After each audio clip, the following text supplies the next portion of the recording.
The thing about this election debacle right now is that we don't have time to switch candidates. Even if you, for some reason, can't see all the great things Biden has done and his continuing ability to lead us with great compassion, force, and brilliant abilities, if you can't see that, you still don't have time to let him go. I just watched an amazingly articulate video from AOC, Alexandria Ocasio-Cortez, that is. And she was just laying it out that there's certain states whose voting deadline has been moved back because Republicans are trying to take away as many people's votes as they possibly can. And one way is to challenge any name, any change of name, change of address. And so they've made both Michigan and Ohio, I believe it is, have these early dates, which is so that means we really don't have till November. We only have till September for voting to happen. That means that's 1 month. So if you think about the time it takes to get people familiar with a candidate and to get advertising out there about this person, it's totally impossible. There's no plan with all these complaining, whining, rich people, basically celebrities and big money donors who are trying to take down Biden, even though they're Democrats themselves. They don't have a plan. But one of the sneaky little things about their nefarious, underhanded subterfuge at this time is that Kamala Harris, she stands there as an African American woman when we've never had such a president. So the idea that, oh, we'll just shoo in Kamala, it'll all be okay, is not actually real. She would be shoved aside, is what AOC was telling us on her video, because she's there hearing all the conversations. So you have all these jealous men, all of these men who just want instant this and that, and they're not in touch with what it really takes. There's $100 million raised right now for Biden and Kamala's campaign advertising that's about to go out, right? But that money cannot be shifted over to a new candidate. That candidate would come in with nothing, or maybe some donors' money, but they would have no support, nobody knows them, and no campaign financing. The thing to me that I really think that we need to also sort of step back and feel into is that we've never had such a clear dichotomy. There have been elections where the two people are basically good people. They're basically want to help the world in different ways. But we have a situation where one side represents toxic masculinity. That's baby Donald Trump. So he represents, taking away women's rights. He's actually been convicted of rape, and many women came forward about him raping them. He loves to grab pussy. He says that. So he's a total misogynist, right? He represents neo-Nazism, fascism, climate devastation. He takes away everything done for the environment as soon as he gets into power. Not only as a misogynist trying to take away our right to choose, he'll take away the subsidies that, Biden's right now, he's trying to, get the 1% to pay some taxes. And instead, baby Trump would give more tax breaks to those people. So you got this pathologically lying man. This is toxic masculinity. That's called gaslighting, when somebody says, no, you're the one stepping on my foot. No, you're the one covering my mouth.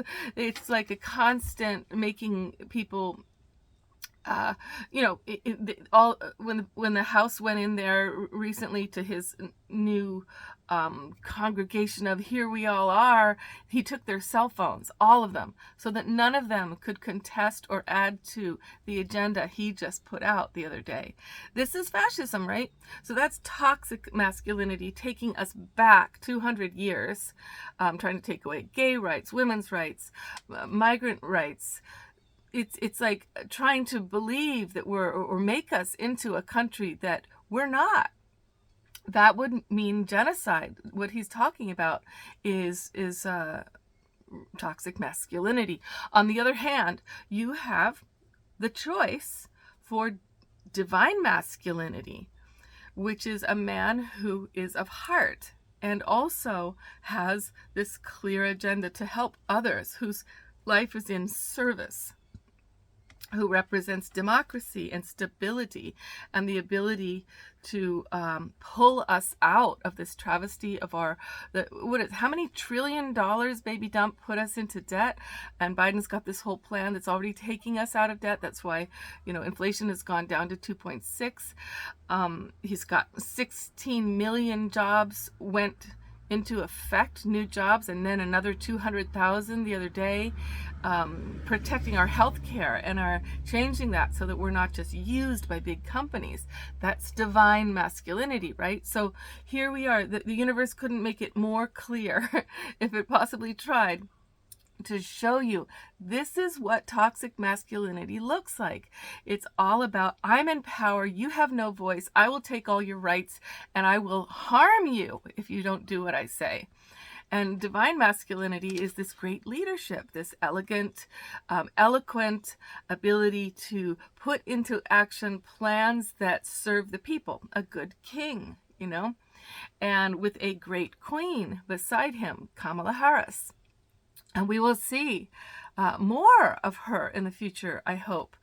So if you can just stop gossiping, if we can all just stop the negativity, we cannot afford one more day of trying to undermine Biden. I mean, right now, he's got COVID, right? So what is COVID about? COVID is the lungs. COVID is the ability to breathe, but it also relates to grief.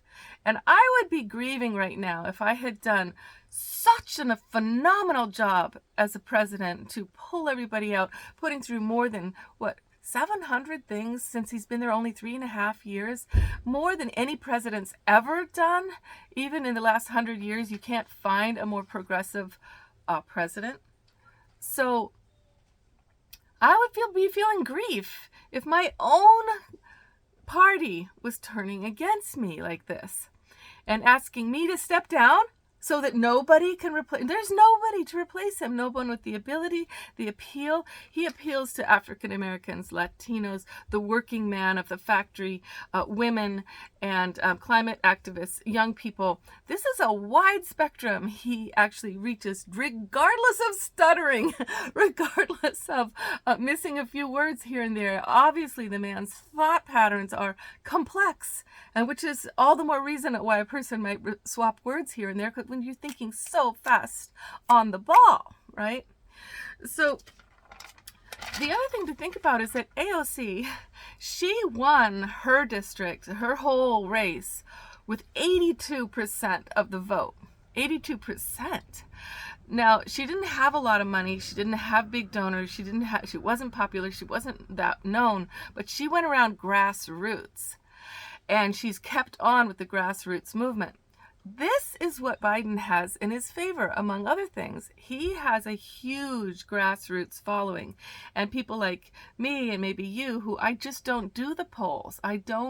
They're so annoying, and they're always asking for more money. I just ignore them completely, but I know who I'm voting for. And I know the difference between toxic masculinity and divine masculinity and what I want to serve the world, right?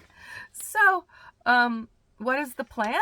If you're going to undermine him, Biden, right now, if you're even going to go down that road, what is your plan? In 1 month, to put in a new person, who are you going to put in? And how are you going to get them advertised? And how are you going to get people behind that? And No, it's insane. It doesn't make any sense. We've already won. Biden has already won. Why can't people remember that? They're like, will he win? He already has. So there's not a better person to put in than somebody you already know has won against Baby Dump already. So, yeah, it's a red alert. We have to see what's happening. If they can take out Biden, they can take out Kamala. And if they can take her out, it's like the whole thing is like, let's just not be this new world that is colorful and full of all different cultures and empowering women and cleaning up the environment. Let's not be this new world. No, we are the new world. We actually are the new world. And that's why this grassroots movement is a good thing to realize, that it actually is there, because the actual world of who we actually are is who's going to vote. As long as we don't get so disillusioned by this ridiculous show of fancy people with a lot of money who have big donors trying to last minute show their inconsistency. Stay consistent. There's my notes. All right. Please listen to AOC's videos she's just put out. If you put in AOC Biden, it'll come right up. And AOC Kamala Harris, those videos will come up, and you can hear the details of what I'm talking about, that she lays out in plain detail in English. Thank you for being with me. Let's be serious about this. Let's take this to heart, and let's really allow ourselves to support a divine masculine leader who has a stutter, who comes from heart, who is integrated with his inner feminine. That's unusual, to have a man who has humility in such a powerful, the most powerful position maybe in the world. Wow, we've come a long way. We voted for him already. We're going to do it again. Join me, please. Thank you.